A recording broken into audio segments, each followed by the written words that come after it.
Okay, the number one demon that we usually encounter in the ministry of exorcism now is Asmodeus, especially sa mga kabataan. Okay? When we command the spirit to name itself, usually it is Asmodeus, ang gumagambala at sumasapi sa mga kabataan ngayon. It is the demon that focuses on sexual sins.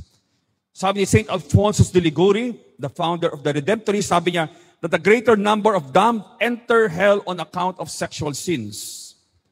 Our Lady of Fatima, sabi ng ating mahal na ina, more souls go to hell because of sins of the flesh than for any other reason.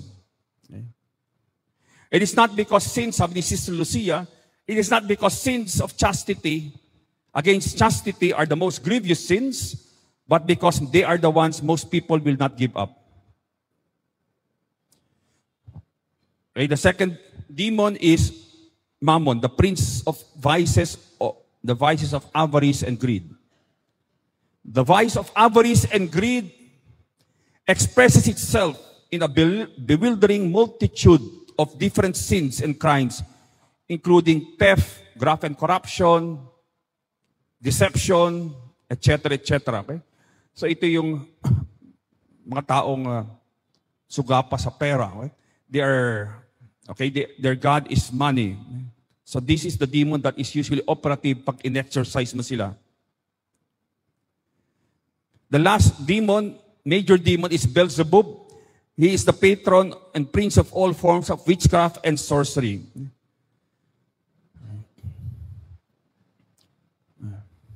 Okay. What do they do? Dito sa ating bansa, napakaraming ating mga pamahiin. Why? Because what does this particular demon, what does it do? Instead of relying on God alone, papasok ang demon at sasabihin niya, God will not give you these things. Pumunta ka na lang sa occult practitioner na iyan. Di ka gagaling sa Diyos. Pumunta ka sa albularyo. Okay? Or the Lord will not guide you in your life. Pumunta ka sa manghuhula. Okay? For example, so you can see, itong mga occult practices is a sin against the first commandment because we are telling God that, Lord, hindi ka sapat sa buhay namin. I have to have my house feng shui, for example, or have all these Buddhas in my house para mag-attract ng good luck or swerte. Okay, so you are actually telling the Lord, boom, Lord, I need these other powers, these other deities, because He will not give me these things. Kaya nakakalungkot, there was this case that I had. Ayaw talaga niyang bitawan yung kanyang mga pamahiin, yung kanyang mga Buddhas, yung mga feng shui. Sabi ko, why don't you want to renounce them? Sabi niya, because, actually, it was not me, it was another priest. But sabi niya sa paring ito, because my spiritual blessings came from God, but all my financial blessings came from Buddha. Pwede ba yan? Diba? Pwede ba yan? Imposible yan, di ba? Because Buddha is not a God. Okay? Remember, Buddha is simply a philosopher. Okay? The philosophy of Buddhism mixed with paganism in India and China, ginawa nilang Diyos si Buddha. But he never claimed he was God. Only Jesus Christ was the only person in history who claimed that he was God and was able to prove that he was God by resurrecting from the dead. So, halimbawa, you are grieving, okay? Nagdadalamhati ka, nandun yung mga spiritista. Okay? Baka gusto mong kausapin yung asawa mo, okay? Yung kamamatay lamang, baka gusto mong kausapin siya. Okay? Baka may mensahe ka para sa kanya. So, imagine, this person will now conjure the soul of your beloved spouse. Of course, demonyo yan. Because no one has the power to call a soul from heaven, hell, or purgatory.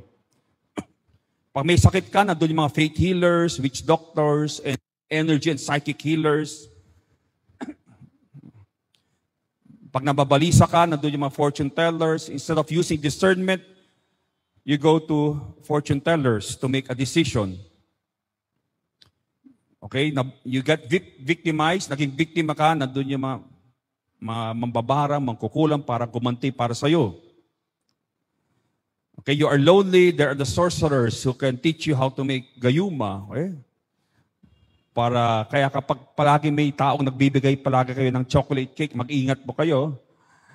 Okay? All my cases, nagtaka nga ako noon because why would gayuma be always mixed with chocolate? At sabi ng isa, Father, because you cannot taste the gayuma, okay, pag with chocolate. Okay? So, be careful kapag marami. Kasi I had cases wherein pinapakain sila ng kain naman ng kain, okay? Later, na-possess na, o, okay, parang naging obsessed na, okay, sa maling tao, okay, sa maling to the wrong person. Right? So devil can attach the emotions and make you feel obsessed with a person. If you unfortunately eat a gayuma and you're not in the state of grace. Okay, so this was a vision given to a saint, Mary of Agreda. Nung natalo ang mga demonyo, nung si Jesus ay pinako sa krus, okay, the demons gathered together and planned how to destroy families. At ito ang narinig ni Venerable Agreda. Demons assigned themselves to different tactics. Some charged themselves with perverting the inclinations of children at their conception and birth to attack their sexual identities. So even in the womb, you have already to pray for protection for your unborn child. Others to induce parents to be negligent in the education and instruction of their children, to cause hatred of parents among the children, and to create hatred between husbands and wives. So there are demons that are specializing in these attacks. So always maintain unity as a family. The more united a family is, the more in my experience, sa aking karanasan, when I see a family is very united, I see very little of the devil there. Okay? That means the presence of the devil is minimal in a family that is totally united. Okay? Pero kapag watak-watak, yung isang pamilya ay watak-watak, okay, one goes to mass at a certain time, yung isa hindi na nagsisimba, etc. I see when I go and deal with these families, they have so many demons attached to them that I had to exorcise not only them, but also their homes. And so I always try to maintain unity as a family because that is a sign of the presence of Christ in the family. Kapag united yung isang pamilya, they do things together, the devil nandidiri sa dyan. And he wants to get out when there is always unity in a family. So division is a sign that a community or a family has already been infiltrated. Because the devil, bago siya umatake, he will divide and then conquer. He will isolate, then subjugate. Kaya mga kaso namin mga kabataan na napossess, usually, if I ask the relationship with their family members, yung mga relatives nila, yung kadalang magulang, they are isolated. May sariling mundo sila. Kaya the devil was able to work on their thinking, their emotions, talagang madali silang inatake ng demonyo. Because there was no spiritual, emotional, relational, psychological support. The devil had isolated them. So the more divided a family, the more one sees the presence of all the vices and all sorts of evil. Talagang pinaglaruan na ang pamilya na iyan. The more dysfunctional, emotionally, psychologically, and spiritually a family is, the more divided it is. The more a family is united in doing things like going to Mass, praying the Rosary, the more the presence of Christ is there. Because the Lord promised, where 2 or 3 are gathered in my name, I will be there. Right? Kaya nakakalungkot kapag yung ina lamang o yung tatay lang ang nagdadasal. Okay? All the rest are atheists na. Okay? But 2 members of a family praying together, the presence of Christ immediately is there. The more people are praying together, mas patindi ang presensya ng Panginoon doon sa pamilyang iyan. The more members of a family are gathered in prayer, the more powerful the Holy Spirit is. And the more powerful the presence of Christ is. And evil spirits sense that. Okay? Nandidiri sila at ayaw nila yung ganyang paligid kapag nandun sila sa loob ng tahanan na yan. Sabi ni Venerable Fulton Sheen, the diabolic comes from the Greek word to tear apart. The spirit of the diabolical is one that destroys unity, that breaks asunder. That's why the number one tactic now of the devil is to destroy marriage through divorce and all these other. Only God, it's God who joins, and only God can separate, and He will never separate what He has joined. God doesn't change His mind. God doesn't change His mind. He will give you all the graces to be faithful to your commitment. Because when you enter the vocation of matrimony, automatically that is the way that the Lord has chosen for you and has validated that this is the way that you will become holy. You will never become holy with someone else anymore.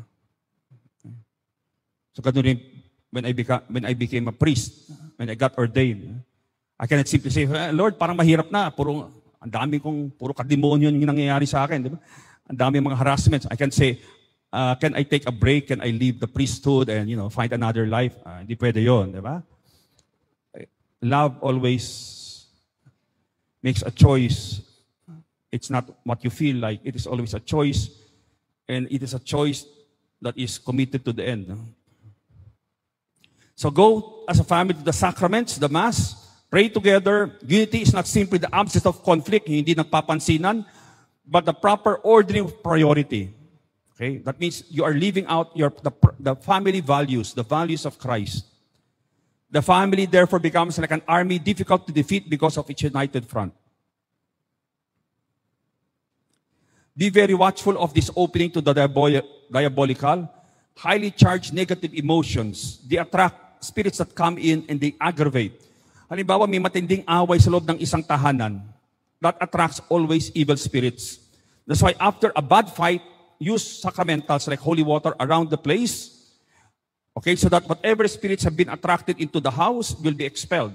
Or else, kapag may mga pumasok sa inyong tahanan dahil may matinding away kayo, at may pumasok doon mga masasamang spirito, your next fight will be even worse. Because ang mga demonyo ay gagatungan nila yung inyong mga hurt feelings, yung inyong mga sugat because of the original fight. So always use the sacramentals so that you always create a sacred atmosphere in your place. Okay? Kaya nga't most of the haunted houses na I exercise, I always ask, number one question is, how are you as a family? Usually, maraming away. No? Maraming sugat, maraming kapuotan. Right? Remove all dissension and strife from the home. This attracts powerful demons. When there is interpersonal conflict, afterwards, use immediately sacramental so that the demons do not aggravate the environment, so that the next time you fight will be even worse. The parents use the sacramentals over the children in the house. Okay? So remember, holy water is useless on your altar. You have to use it regularly. Okay? Dapat ginagamit nyo yan madalas. Siguro, depending upon your place, no? Once a week or once a month, depending upon what you're experiencing. But use the holy water around the place. Don't leave it in the altar. It's useless there. Okay? Kasi may isang santo na nakita nandun yung isang sagradong bagay, tapos nakita ng santo na the demon simply, medyo umiwas lang siya ng konti. Okay? So, use the holy water around your home and add a prayer always. Lord, keep my home free from evil and may the Holy Spirit dwell here. Always add a prayer. Because mas mabisa yung mga sacramentals kapag may dasal, may kasamang dasal. Because may kasamang pananalig at pananampalataya sa Diyos yan. Faith, the use of the sacramentals with more faith makes the sacramental more effective. And remember, parents, when you were married, the Lord gave you spiritual authority, hindi lamang moral, but and physical authority, but also not only moral and physical, but also spiritual authority over your kids. So when you pray over yung mga anak ninyo, that is a sacramental, napakalakas niyan. It is a sacramental. That's why yung sad thing is, may mga kaso kami na the father or the mother was the one who cursed the child. Natamaan kagad yung bata. Because they misuse their spiritual authority. Okay? So, remember, dear parents, we have cases wherein children were possessed, but the parents use the sacramentals regularly sa kanilang mga anak, like holy water or exorcise oil sa noo ng kanilang mga anak.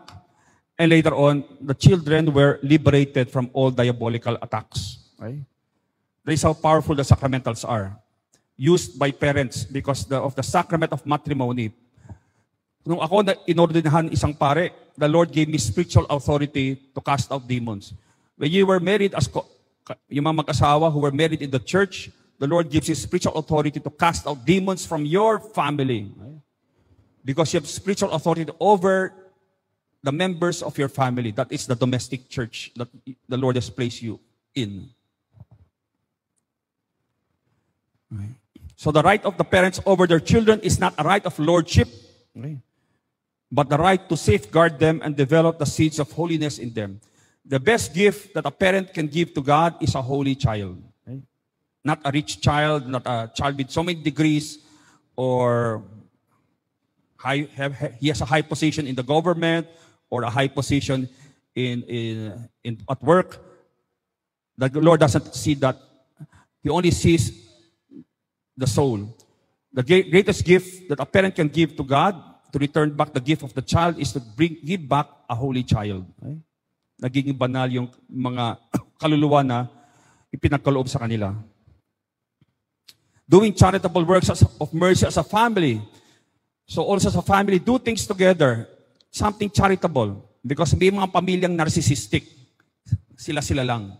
Okay? So they think they are holy, but actually, they only care about one another. They don't care about other families or other people in need outside of their families. So maganda to train the children in the virtues and also to be able to experience God's blessing as a family. Do charitable works of mercy as a family. Okay? Together always. Sabi ni St. John Paul II, the great danger for family life in the midst of any society whose idols are pleasure, comfort, and independence lies in the fact that people close their hearts and become selfish. Also have family devotions that the family finds meaning in. Like, for example, ngayon, kailangan yung devotion to the divine mercy, the chaplet. Okay? So try to have some beautiful devotions that you can hand on to your children, and the children will hand on to the next generation. Have a real devotion to the saints and angels. Okay. Especially Mama Mary. Of course, the most important thing, sacramentals in Mama Mary's armory are the three. First, of course, the rosary. Our Lady herself said to Padre Pio, with this weapon you will win. So it's a weapon against the evil one. That sometimes the saints would use it over the possessed, putting a big rosary around the neck of the possessed. When people say the rosary together, sabi ni St. Louis de Montfort, it is far more formidable to the devil than one said privately because it is an army that is attacking him. Our Lady revealed in the next sacramental, very important, ay yung scapular. Wear the scapular devoutly and perseveringly. It is my garment. To be clothed in it means you are continually thinking of me. I remember one story of a demon trying to attack a person. At nakita ng taong ito, na dapat magiging biktima ng demonyo, suddenly Mama Mary appeared. At sabi ni Mama Mary sa demonyo, can't you see this person, it belongs to me. He is wearing my garment, the scapular. Right? So wear the scapular. To be clothed in it means you are continually thinking of me. And I, in turn, am always thinking of you and helping you to secure eternal life. Sabi ni Sister Lucia, may nagtanong sa kanya, why you think Our Lady appeared with the scapular in the last vision to the children of Fatima? She replied, she meant that all Catholics should wear the scapular as part of the message. The scapular and the rosary are inseparable. Our Lady said naman to Saint Dominic, one day through the rosary and scapular, I will save the world. Of course, the last most important Marian sacramental is the miraculous medal. Okay? Kapag may mga matitigas na tao na ayaw talagang bumalik sa Diyos, many miracles have been seen when they would start to wear, when someone would influence them to wear a miraculous medal around their neck. Suddenly, after some weeks or even days, biglang nagbabago ang kanilang isip. Gusto ko nang magkumpisal. I want to go to confession. Okay? So this is a medal, very important if we desire to convert sinners. Let them wear it around their neck. Okay? Its specialty is, one of its major specialties is conversion of the hardened sinner. Pag mayroong isang tao sa pamilya ninyo na medyo lumalayo na sa Diyos, let the person wear this medal and around his or her neck and do the proper prayers to Our Lady. So sabi ni Mama Mary to Saint Catherine Labouré, have a medal struck after this model. All who wear it will receive great graces. They should wear it around the neck. Graces will abound for those who wear it with confidence. So this sacramental is only one of 3 in the history of the church to be liturgically honored. The other 2 are the rosary and the brown scapular. So sabi ni Father Gabriel Amorth, so I was really blessed to have met him still and trained under him for a few years before he passed away. No? I was still studying in Rome. I was just a new exorcist. That was 2001. I've been in the ministry already for 22 years. And it was not easy, but he had been in the ministry much, much longer. No? At marami siyang mga real experiences of the diabolical bad cases. So if you have a need, for example, you want to get healed or to be liberated, sabi ni Father Gabriel Amorth, you can do a pilgrimage to a Marian shrine. Sabi niya, I know how efficacious are the pilgrimages to Marian shrines. So go with a certain need. Okay? Go to a shrine, go on a pilgrimage for that intention. So that has always been done by the saints. Sabi niya, I founded the International Association of Exorcists. You know who inspired me to do it? Mary the Madonna did. In fact, the association is consecrated to her. Sabi rin niya, the devil recognized the power of the rosary when he said, if men knew the power of the rosary, I could do nothing against them. In another occasion, the devil said, every Hail Mary makes hell tremble. So, itong painting na to, I always love to show this painting because I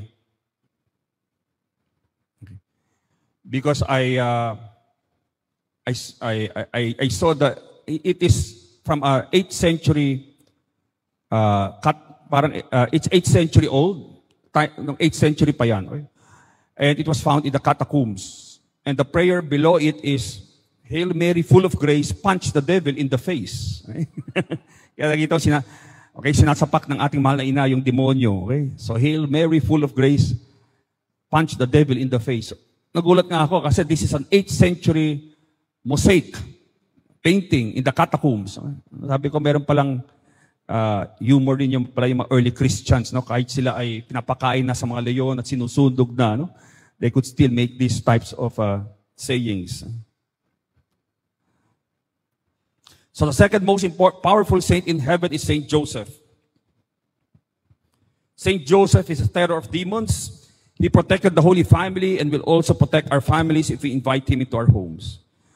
A powerful sacramental that we use, especially those attacked by the spirits of lust, of Asmodeus, is the Saint Joseph's cord. Okay? Very effective sa mga temptations against chastity. Create a sacred atmosphere in your home.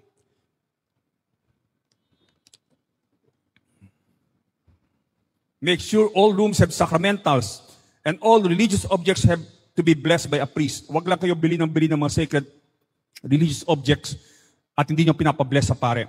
Because a number of times, the demons attach to these religious objects. I remember yung isang in-exercise namin na bahay, the demon was in a big statue of Christ the King. Okay? So tinanong ko, Na-bless ba to? Hindi, Father. Okay, so the devil, whenever the family prays in front of the statue, the demons feel that they are being worshipped. So they attach to that object. So have all your religious objects blessed. Okay? By a priest. Make sure everyone has a blessed object on him, scapular, St. Benedict's medal. These medals manifest who we belong to. St. Benedict's medal, it's powerful medal against demons because that is its specialty, to the devil-busting medal. Sabi ni Blessed Anne Catherine Emmerich, the St. Benedict's medal is a preventive against poison, pestilence, sorcery, and the attacks of the devil. This is a very important medal if you feel you are being attacked by curses, mga barang, kulam, may nakaaway kayo, tapos yung madalas, we have a number of cases wherein parang nainggit lamang yung isa, tapos pumunta kagad sa mambabarang o mangkukulam. Tapos pinakulam na nila, no? The person who they were envious or jealous of. Okay? It's something very, there is no real no reason, no? They curses to persons they don't like. So marami kaming kaso ganyan, naging biktima ng makulam at barang because of people who were jealous of them at kinaiingitan sila at nagpadala ng kulam. Usually you can send a curse. It can be as low as 2,000 pesos and as high as 5,000. Depende sa demon na pinadala, na ipapadala sa tao. Okay?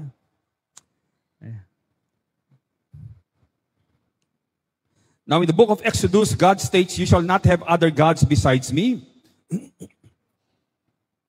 Idolatry and superstitious practices, having other gods and seeking other powers. Okay, so these are sins against the first commandment.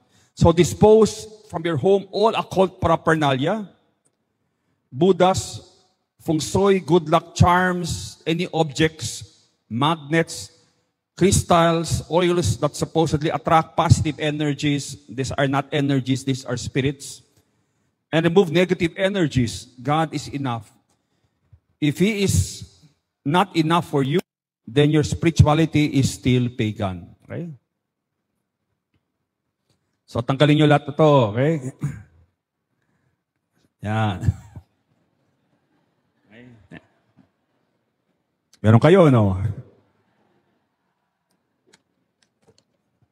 That cat is not a sacramental, ha? Yung puso na yan, hindi sacramental ng simbahan, okay? Yung sabi, come in, good luck, come in, good luck, come in, good luck. Okay, sabi ko nga, there is no swerte o malas, okay? You cannot attract positive things from the universe. Everything is under the divine power and control of God, okay? So dapat malinaw sa atin yan. Kasi pag gumamit ka ng maganto, then you are using spiritual means outside of the kingdom of God. At doon papasok ngayon yung mga masasamang spirito. In the beginning, the devil can give you some financial support, some benefits, pero may kapalit niyan ay mawawasak yung pamilya ninyo. You will see an increase in depression, suicide, mga away, lalalayan. Okay? And later on, after 7 years, usually, the devil takes back what he has given you. Biglang buwabagsak yung negosyo nyo. Hindi nyo alam kung bakit.